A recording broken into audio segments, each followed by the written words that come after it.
Welcome back into the GSMC Sports Podcast. We just reacted to the news of Giannis Antetokounmpo going down with his injury last night against the Boston Celtics. The current state of the Bucks, who are the second favorite team betting-wise to win the Eastern Conference, behind, of course, the Boston Celtics. And I wanted to sort of take a look into the Celtics and the pressure that is surrounding them headed into this playoffs where, again, still there is a lot of unknown surrounding the specifics of how long Giannis is going to be out when he comes back, what level of health is he going to have. But, as a part of this aftermath, it does potentially hinder another contender in the Eastern Conference that is already pretty weak in comparison to the Celtics. And I know that the Bucks did just dominate the Celtics last night. Like I sort of alluded to in the previous segment, wasn't a great look for the Celtics to get blown out to that level. It didn't really seem like they had a severe level of effort. They went to the free throw line 0 times in this game. First team in NBA history to never attempt a free throw in a game. Now the Bucks only shot 2.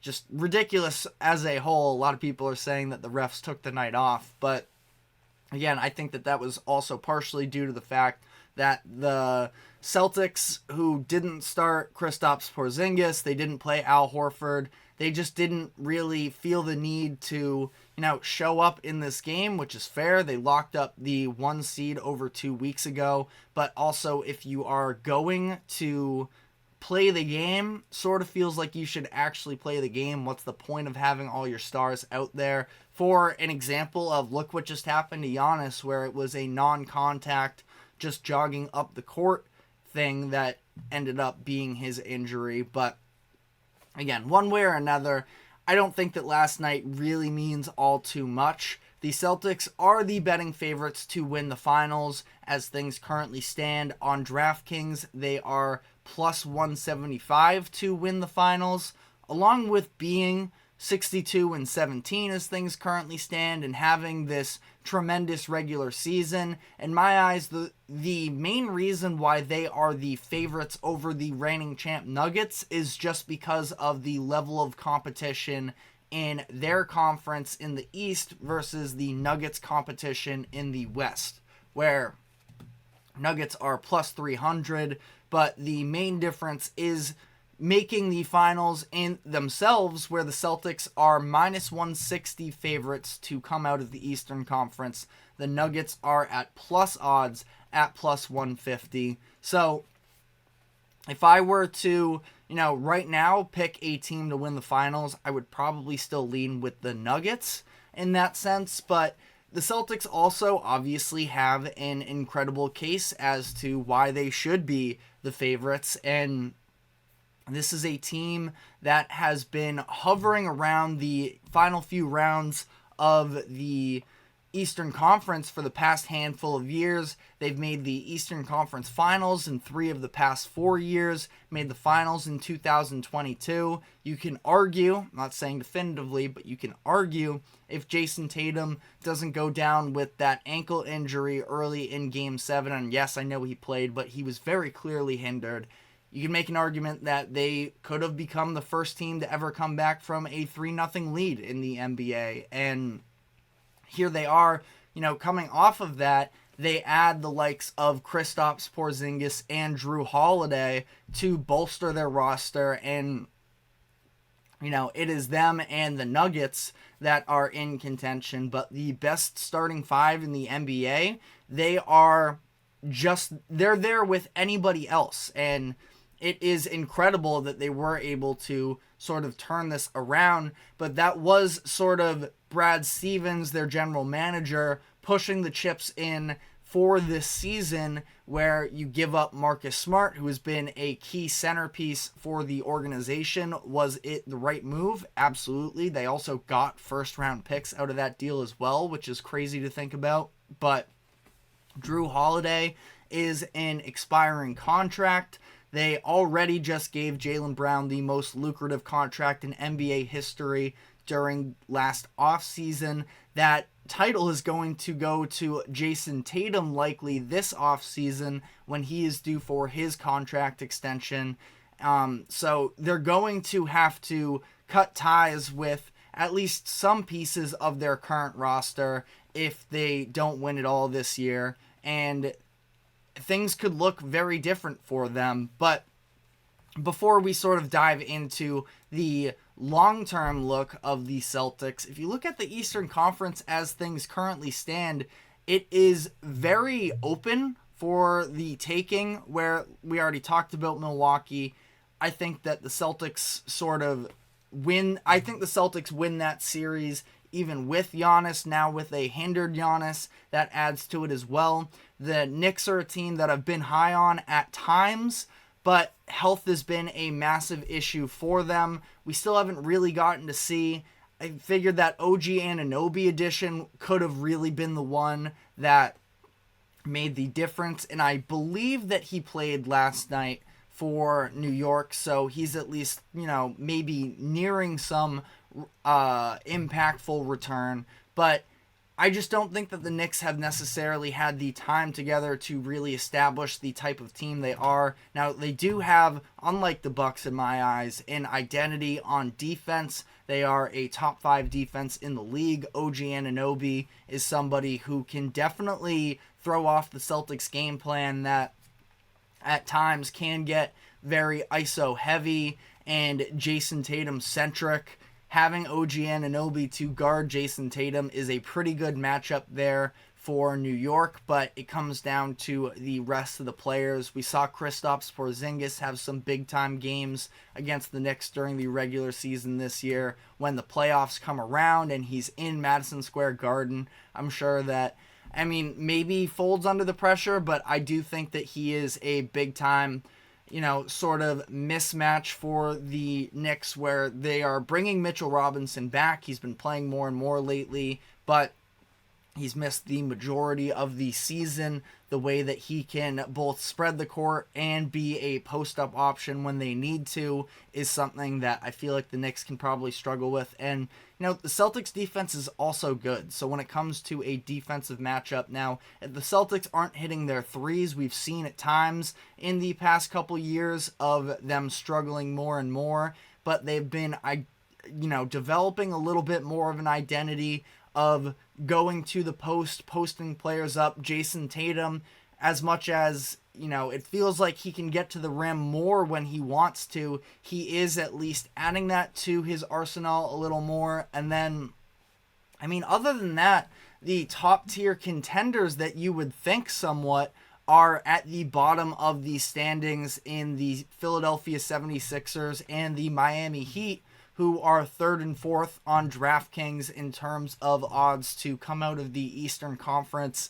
And they still have loads of questions as well with Embiid's injury and the way that the Heat... I do like the way that Tyler Hero has come back. He adds an element to that Miami team that we haven't necessarily seen when things get really muddy, especially for that offense, and they typically do.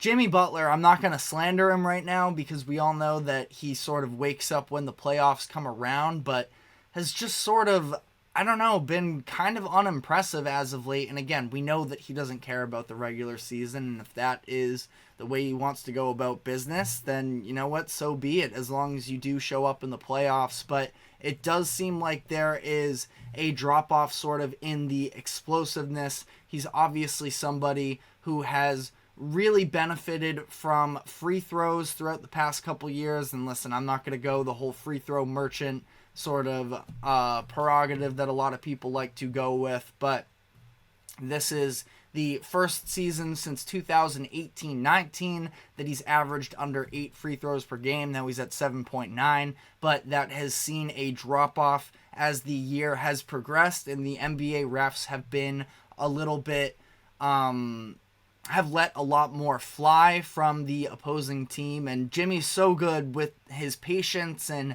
getting opponents in the air, but is he going to be able to live off of that. And obviously he has skill. I'm not trying to tear him down by any means, but it's just an element of his game that I don't know if it's going to necessarily have the same effect as it has in recent years. So all of this to say, I believe that this is the Celtics' best chance to come out of the Eastern Conference that they've had since Jason Tatum and Jaylen Brown have been members of the Celtics. And I remember, I hate really the whole championship window argument. I remember I was doing a radio show when I was in college. This was in the 2021 season maybe, and it was the idea of, I think it was 2020, because it was when Kevin Durant was still recovering from his Achilles injury. Kyrie Irving was missing a lot of time